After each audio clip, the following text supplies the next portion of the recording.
Expand design, a roomy cabin, dual-tone interiors, 15 smart utility spaces, and a large boot space, all there to expand your life. Welcome to Easy Space.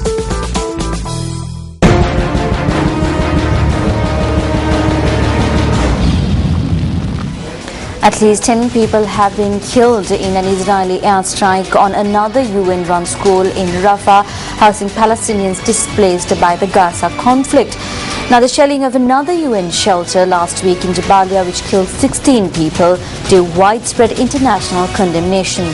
The latest official figures from Gaza's health ministry say that 1,740 Palestinians have been killed and 9,080 injured since the conflict began more than 3 weeks ago. Now, you may find some of the images contained in this report to be of a distressing nature. Viewer discretion is advised.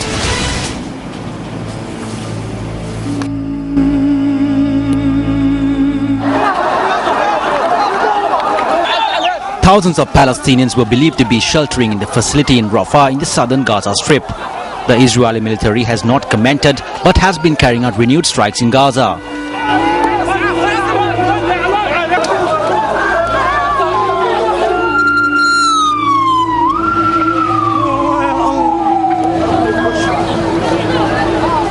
The latest exchanges came after Israel's military said that an officer it feared had been captured had now been confirmed dead.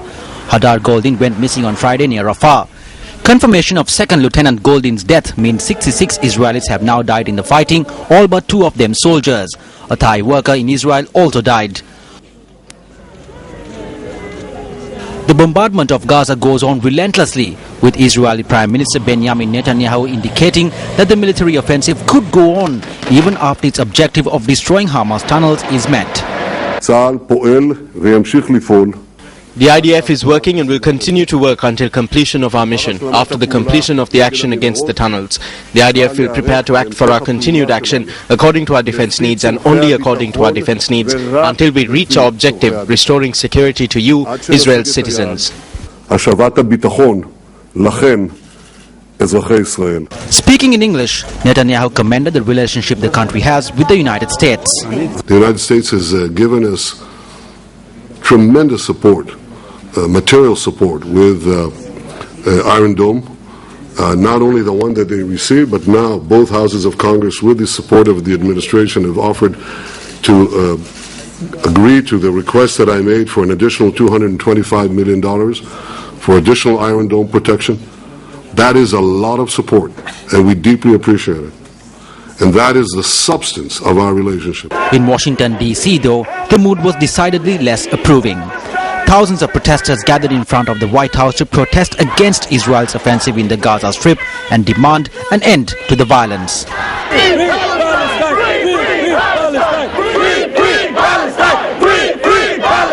Disappointed with what the U.S. is doing for Israel, to resupply them with the weapons, to resupply them with things. This is not a fair war. This is not a fair battle. They're just killing them. As an American, we're all complicit because our tax money goes to fund some of the military techniques and weapons that are being used to murder innocent civilians. Gazan human rights groups say at least 80% of the Palestinians killed have been non-combatants, including hundreds of children.